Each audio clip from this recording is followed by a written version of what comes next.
We are starting with the colorimetric estimation of copper. This experiment is applicable for colored solutions, and I am starting with the demo for this experiment. First we have to take 3 burettes. First burette you have to fill with copper sulfate, and the second burette you have to fill with the ammonia solution, and the third burette you have to fill with the water. First copper sulfate, second ammonia solution, and third with the distilled water. And next step is you have to take 7 volumetric flasks will be there. It will be marked as 5, 10, 15, 20 and 25, and then 2 more flasks will be extra. One is blank and the other one is a test solution. Even it contains the same copper sulfate of unknown volume. So totally you will have 7 flasks. First step is you have to draw, for the first flask you have to draw 5 ml of copper sulfate, and for the second you have to draw 10 ml of copper sulfate, and for the third one 15 ml, 20 ml and 25 ml. Once again I repeat, you have to take 5 different volumetric flasks which are marked as 5, 10, 15, 20 and 25. The same amount of copper sulfate has to be drawn, 5, 10, 15, 20 and 25 ml, and then 2 more flasks will be there. One is blank and the other one is the same copper sulfate where it is of unknown volume. Step is, first step we have drawn copper sulfate into 5 different volumetric flasks, 5, 10, 15, 20 and 25 ml. Second step is for these 5, 10, 15, 20, 25, and also for blank and test we have to add 5 ml of ammonia to all the flasks. Second step is add 5 ml of ammonia to each and every flask, and finally you have to make up the solution with the distilled water, and you have to mix well and keep the solutions ready. When you prepare the solutions, it will be looking like this. Lower the concentration of the copper, it will be light in color, and higher concentration copper solution, it will be darker in color. So you have to keep the solutions in order once again. 5, 10, 15, 20 and 25 concentrated solutions of copper sulfate, and blank solution, it is colorless in a color because it does not contain any copper sulfate, and this is a test solution which contains unknown quantity of the copper sulfate. This is about the preparation. Once again I will tell, we have to take first 5, 10, 15, 20 and 25 ml of copper sulfate, and second step add 5 ml of ammonia to all the flasks. Third step is make up the solution accurately up to the mark with the distilled water, mix it well and keep the solutions ready. Then we just have to measure the optical intensity. For that we are using the photoelectric colorimeter. This is a cuvette. In this we are taking the solution and we will be keeping in the knob provided here, and we can choose the wavelength of the, we can choose the required wavelength here. Okay, we need for copper sulfate, we are measuring at 620 nanometers. So 620 will not be there, so it will be at 620. We have to choose the required wavelength. So we have to choose 61 in this instrument, which is close to 620, and this is the knob where we are keeping the cuvette. Okay, so first we have to take the blank solution. First take the blank solution.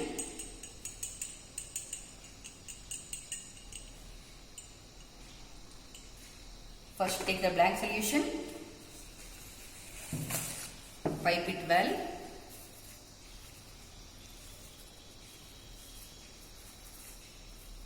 keep it in the knob provided, and set the OD for 0. Set the OD for 0.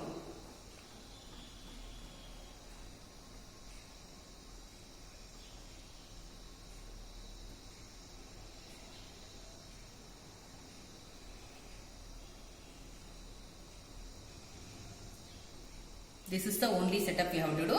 We have to take the blank solution in the cuvette, keep it in the knob provided and set the OD for 0. Okay, after setting the OD for 0, you just have to measure the readings for all other solutions. No other setups are there.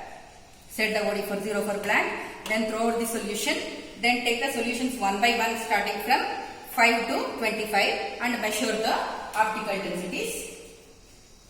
Next I will be taking solution number 1, that is 5.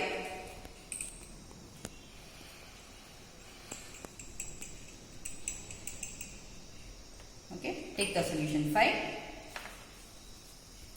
wipe it cleanly, and keep it in the knob provided and just measure the readings. Whatever it shows, you just have to write that. Okay, so for 0.5 it's showing the 0.06. Right? So in the same way, you have to measure the optical density for all the solutions.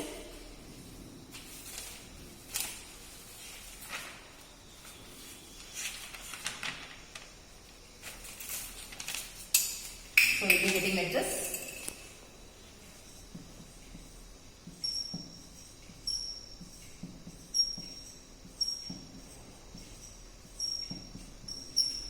When we measure the optical density for all these solutions, you will be getting the values like this.